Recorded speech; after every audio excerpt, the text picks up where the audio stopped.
Sir మామూలుగా అందరం అదే ఫుడ్ తింటాం, మోర్ ఆర్ లెస్ ఒక 80% స్పెక్ట్రమ్ ఒకే చోట ఉన్నాం ఇంచుమించుగా.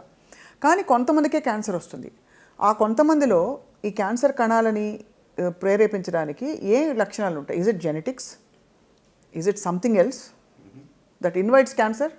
షూర్ అండి. అంటే క్యాన్సర్ రావడానికి జెనెటిక్ అనేటువంటిది, ప్రతి క్యాన్సర్ కూడా జెనెటిక్ అలాగనుకుంటే, ఎందుకంటే జీన్స్లో తేడా వచ్చినప్పుడే కదా కణాలకు విభజన అలా జరుగుతూ ఉంటుంది. కానీ ఇది జన్యుపరంగా వచ్చిందా, హెరిడిటరీ అంటాం. సో హెరిడిటరీ అంటే మీకు వంశపారంపర్యంగా కుటుంబంలో వచ్చేటువంటిది. దాని యొక్క రిస్క్ అనేది 5 నుంచి 10% మాత్రమే ఉంటుంది.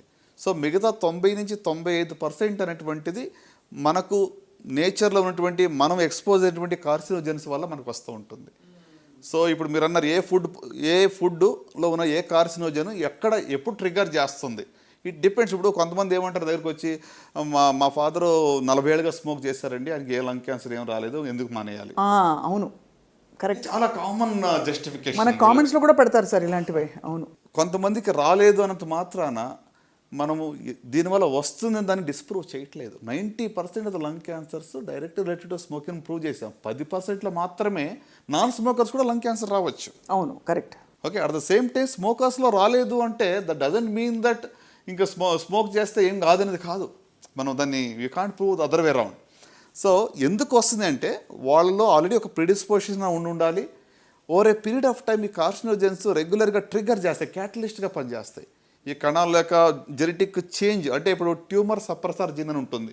అంటే ఒక కణాల విభజన జరగకుండా ఉండేటువంటి ఒక జీన్ ఉంటుంది, దాన్ని ఆల్టర్ చేస్తాయి. ఆల్టర్ చేసినప్పుడు అది సప్రెసింగ్ బదులు కీప్ డివైడింగ్ ఉంటుంది. అంటే ట్రాఫిక్ సిగ్నల్స్ ఫెయిల్యూర్ అయినట్టు అనుకోండి. Instead of green it says red. Okay, 2 చోట్ల 3 చోట్ల సిగ్నల్స్ రెడ్ అయింది అనుకోండి, ట్రాఫిక్ అంతా వచ్చి జామ్ అయిపోతుంది ఒకే చోట. సో ఒక లంప్ ఫార్మ్ అవుతుంది. So it's a failure of signalling system. మన కణాల్లో ఉన్న సిగ్నల్స్, కణాల విభజన జరగాల వద్దా, ఆగు అనే దానికి బదులు వెళ్ళు అని చెప్తా ఉంది. So it keeps on dividing అని. సో అంటే ఇది it's triggered by various carcinogens, అంటే ఈ యొక్క క్యాన్సర్ కాజింగ్ సబ్స్టెన్సెస్ దానివల్ల జరుగుతూ ఉంటుంది. సార్ ఆటో ఇమ్యూన్ కండిషన్స్కి క్యాన్సర్కి ఏమైనా సంబంధం ఉందా?